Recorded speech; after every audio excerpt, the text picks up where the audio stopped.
Hello my dear student and welcome to Gyanganj online classes. आज की जो क्लास है जिसमें हम लोग एनसीईआरटी चैप्टर 1 से एमसीक्यू क्वेश्चन करने वाले हैं और ये जितना भी एमसीक्यू क्वेश्चन है ये कभी ना कभी एग्ज़ाम में रिपीट हुआ है, तो आप लोग पूरे शिद्दत के साथ इन सारे क्वेश्चन को लगाने का कोशिश करें। तो चलिए क्लास को शुरू करते हैं। शुरू करने से पहले जो इसमें कीवर्ड है इम्पोर्टेंट, उसको एक बार देखते चले साथ में। तो जैसे कि नाम ही है आपका, पहला अध्याय जो है वास्तविक संख्या और परिचय। अच्छा, इसमें जो चैप्टर हम लोग को पढ़ना है एक में ये कुछ पॉइंट है। पॉइंट ये है यूक्लिड विभाजन प्रमेय का। इसका फार्मूला क्या होता है? तो फार्मूला होता है ए बराबर बी क्यू प्लस आर। ए बराबर क्या होता है बाबू? बी क्यू प्लस आर, जहाँ पर आर का जो मान या तो 0 के बराबर हो सकता है या 0 के बराबर या 0 से बड़ा भी हो सकता है और साथ में b से छोटा भी हो सकता है। यहाँ पर a बराबर आपका भाज्य हो जाता है। a बराबर क्या हो जाता है? भाज्य होता है। b क्या हो जाता है? a आपका हो जाएगा भाज्य हो जाएगा और b जो आपका होगा, b का मान हो जाएगा भाजक और उसके बाद हो जाएगा आपका Q आपका हो जाएगा भागफल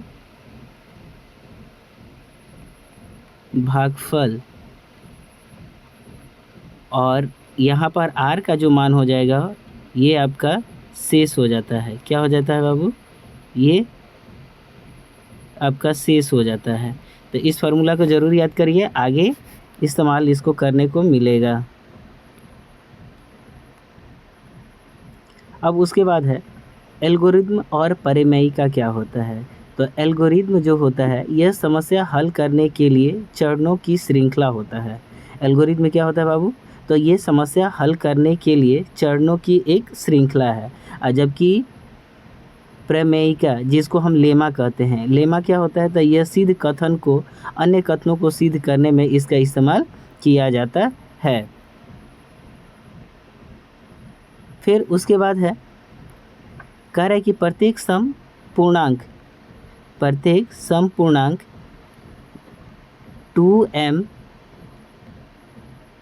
2m के रूप का होता है। याद रहेगा, यहाँ से डायरेक्ट एमसीक्यू क्वेश्चन बन जाता है। प्रत्येक सम पूर्णांक किसके बराबर होता है? तो 2m के बराबर होता है।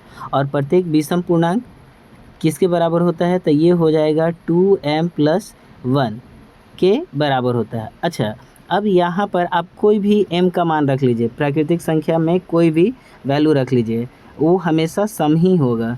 आप यहाँ पर मान लीजिए कि 1 2 3 कोई भी वैल्यू उठा करके m के जगह पर रखिएगा, ये हमेशा सम संख्या ही बनेगा।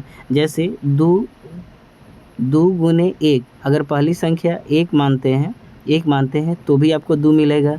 अगर 2 के साथ m का मान 2 रखते हैं तो भी आपको सम ही मिलेगा। इसके अतिरिक्त m का मान यदि 3 रखते हैं तो भी आपको सेम सम ही मिलेगा। तो यहाँ पर हम ये देखें इस फार्मूला के माध्यम से कि प्रत्येक सम पूर्णांक 2m के रूप में होता है। m कोई भी चाहे कोई भी संख्या आप क्यों ना रख लें, लेकिन जब यहीं पर विषम संख्या का जिक्र होता है तो 2m साथ में हम क्या लगा देते हैं? a का मान एक एक्स्ट्रा में जोड़ लेते हैं। तो इस तरह से आपका विषम पूर्णांक बन जाता है। उसके बाद अगला बस ख़त्म हो गया। अब यहाँ से आपका क्वेश्चन शुरू होता है। क्वेश्चन ये है, कह रहा है कि 2 धनात्मक पूर्णांक, क्या है? 2 धनात्मक पूर्णांक a और b दिए गए हैं। दिए रहने पर a बराबर BQ + r, जहाँ a क्या होता है? अब आपको हमने स्टार्टिंग में ही बता दिया है a बराबर क्या होता है बाबू? BQ + r। a बराबर क्या हो जाएगा? BQ + r। अब यहाँ पर ये जो शेष होता है, शेष का मान क्या हो सकता है? तो शेष का मान 0 के बराबर भी हो सकता है। क्या चीज़? 0 के बराबर या 0 से क्या होता है? बड़ा भी होता है। देखिएगा, कभी कभी शेष क्या होता है? 0 भी हो जाता है और कभी 0 से बड़ा होता है, लेकिन b से हमेशा क्या हो जाएगा? छोटा हो जाएगा। क्या हो जाएगा? b से। अब ये b क्या हो गया? तो b आपका हो गया ये वाला वैल्यू, ये आपका है भाज्य, ये है आपका क्या? भाजक। तो b आपका भाजक है, भाजक से हमेशा क्या होता है?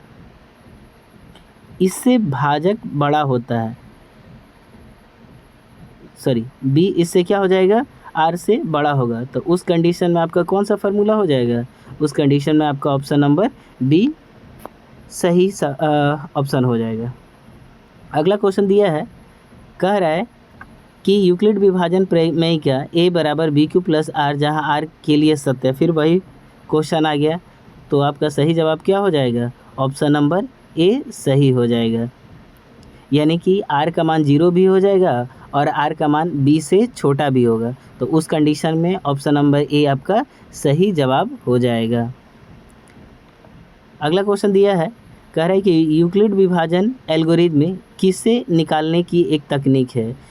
क्या यह एलसीएम विधि निकाला जा सकता है, या मशा निकाला जा सकता है, या भागफल निकाला जाता है?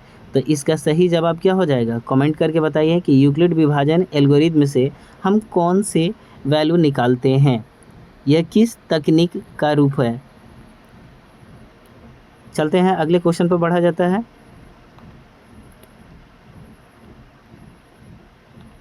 अगला क्वेश्चन दिया है बाबू, कह रहा है कि किसी पूर्णांक m के लिए प्रत्येक सम पूर्णांक का रूप हो गया। तो सम पूर्णांक का जिक्र जब किया है गया है तो सम आपको कब मिल सकता है? ये आपको 2m के फार्मूला पर ही मिल सकता है। आप कोई भी संख्या रखिएगा हमेशा आपको सम ही मिलेगा। m के जगह पर क्यों ना आप विषम संख्या रखें या निगेटिव में भी कोई वैल्यू रखिएगा तो हमेशा आपको सम ही मिलेगा। हाँ, ये कहिए निगेटिव वैल्यू रखिएगा तो निगेटिव में आपको लेकिन मिलेगा सम ही संख्या होगा। तो इसका सही जवाब क्या हो जाएगा? Option number B. अगला क्वेश्चन दिया है कि किसी पूर्णांक q के लिए प्रत्येक विषम पूर्णांक का रूप क्या होता है। तो अभी आपने बताया क्या चीज़ का? सम का। तो विषम का क्या हो जाएगा? विषम का होता है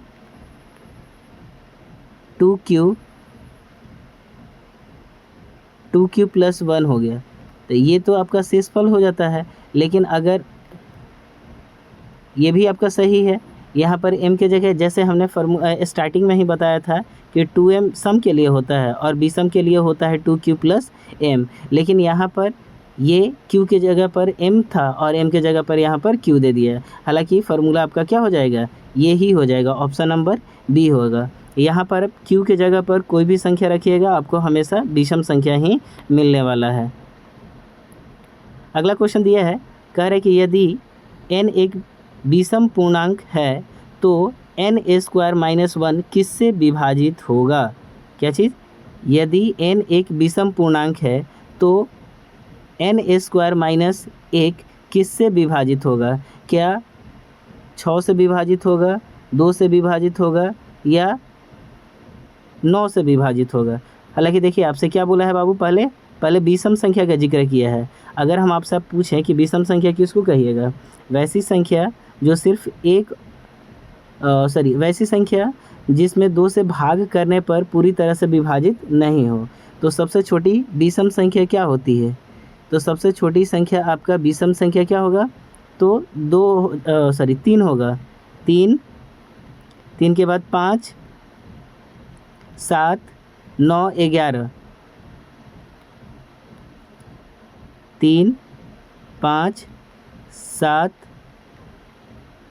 9, 11। अब यहाँ पर कोई भी वैल्यू रखिए, उसके स्क्वायर में से 1 घटाइए, घटाने पर देखिए क्या चीज़ से कट जाएगा। अगर हम 3 रखते हैं, अगर पहली संख्या हम 3 रखते हैं और इसका स्क्वायर करिएगा, स्क्वायर करके -1 किया जाता है तो ये कितना हो जाएगा? 9। 9 में से 1 घटाइएगा तो क्या हो जाएगा? 8 हो जाएगा। कितना हो जाएगा? 8। यानी कि ये संख्या किससे कटेगा? तो 8 से कट जाएगा। चलिए भाई दूसरा ऑप्शन हम देख लेते हैं। दूसरा ऑप्शन अगर रखते हैं 5, 5 के स्क्वायर में से 1 अगर घटाइएगा तो 5 का स्क्वायर कितना होता है? 25। और 25 में से फिर जब 1 घटाइएगा तो 24 हो जाएगा। कितना हो जाएगा? 24 हो जाएगा। तो 24 किससे कटने वाला है? ऑप्शन में ज़रा देखिए तो ये ऑप्शन नंबर आपका क्या हो जाएगा? बी सही हो जाएगा। अगला क्वेश्चन दिया है, कह रहा है कि यूक्लिड विभाजन एल्गोरिथ्म में 135 225 का HCF ज्ञात कीजिए। तो HCF ज्ञात कैसे करिएगा बाबू?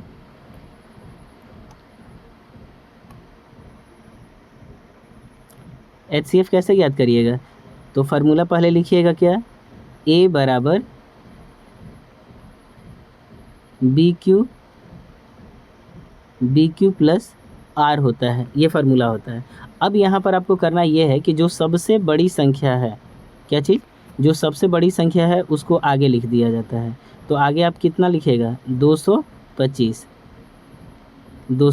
और छोटी कौन सी संख्या है, 135। अब 135 है, आप 225 के बराबर करिए।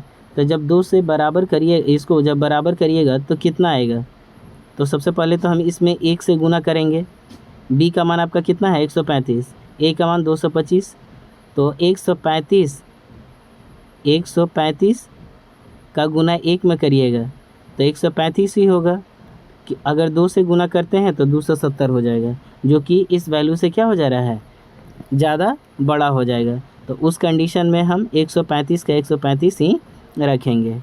तो जब अब 135 अब जब हो गया तो 225 से अभी कितना कम है, तो आप घटा दीजिएगा, 225 में से 135 घटाइएगा, तो घटाइएगा तो कितना हो जाएगा, 90 हो जाएगा। कितना हो गया बाबू, 90 हो गया,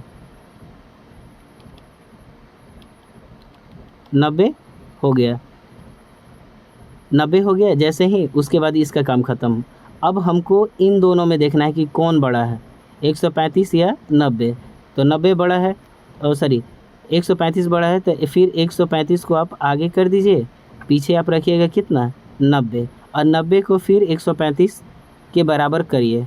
तो करने के लिए हम गुना करेंगे 90 में कितना से, 1 से, तो 90 एकम 90, और फिर अभी भी कितना कम हो रहा है उससे, तो अभी भी आपका लगभग 45 कम हो रहा है।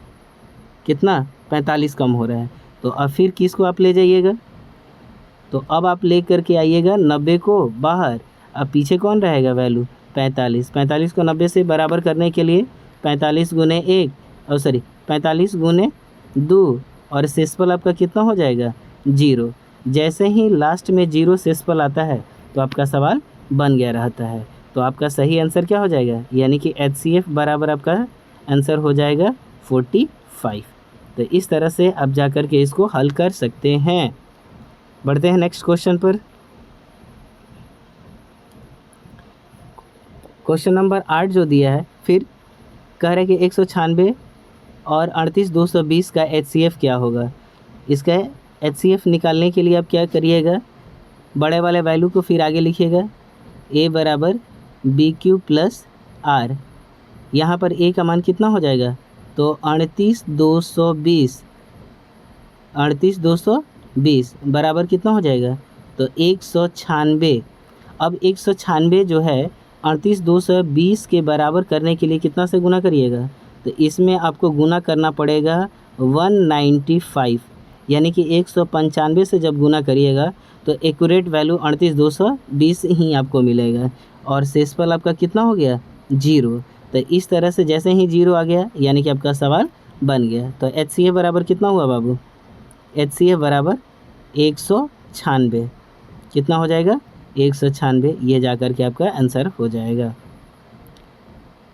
अगले क्वेश्चन पर बढ़ते हैं।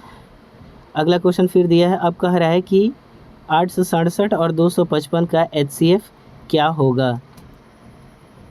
फिर फार्मूला लिखिए, a बराबर BQ प्लस में R। a का मान कितना हो जाएगा, तो बड़ा वाला जो वैल्यू होता है वही a का मान होता है, यानी कि बड़ा मान आपका दिया है 867, तो 867 आगे रख दीजिएगा, और फिर पीछे क्या रखना पड़ेगा, छोटा वाला वैल्यू। और छोटा वाला वैल्यू कितना है, तो 255 कर दीजिएगा।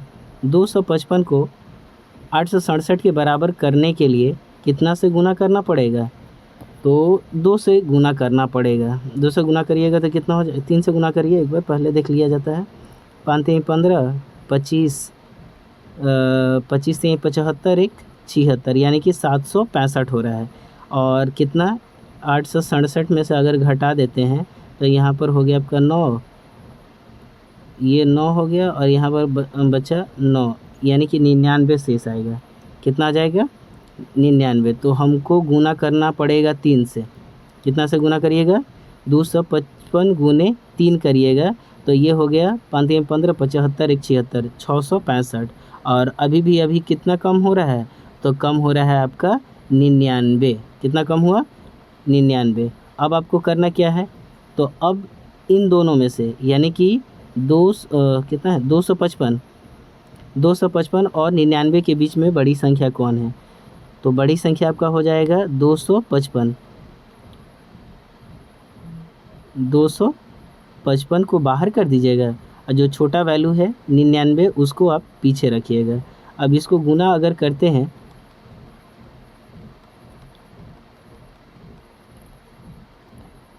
99 को 255 के बराबर करने के लिए अब कितना से गुना किया जा सकता है?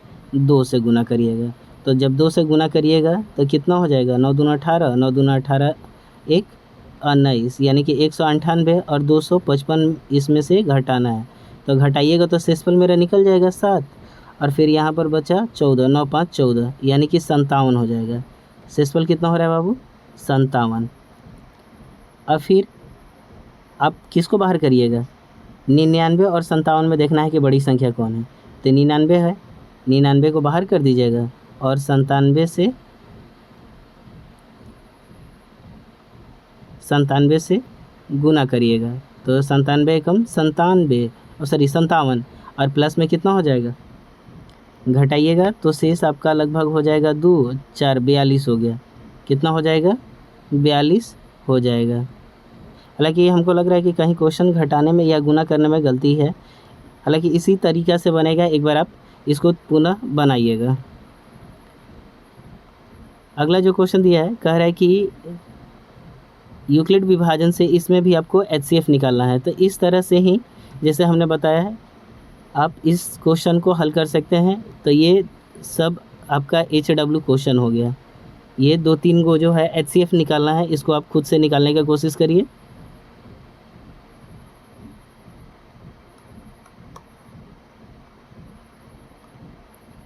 हाँ, तो ये क्वेश्चन कर सकते हैं, ये भी क्वेश्चन कर सकते हैं। चलिए, जब ये कर सकते हैं तो यहाँ पर आपको दर्शाना पड़ेगा। कह रहा है कि दर्शाइए कि किसी धनात्मक पूर्णांक का वर्ग 3m या 3m+1 के रूप का होता है। तो अगर हम आपसे पूछे कि फार्मूला आप क्या लिखिएगा, तो फार्मूला आप बताइएगा। सर a बराबर क्या हो जाएगा? BQ और प्लस में क्या हो गया? R हो गया। अब यहाँ पर देखिएगा, हम b के जगह पर b बराबर 3 ले लेते हैं। b बराबर 3 और r बराबर, तो r बराबर आप ले लीजिए 0 1 0 और 1 ले लेते हैं।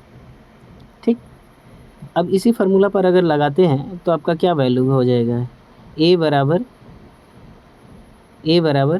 b और b का मान कितना है? 3। तो 3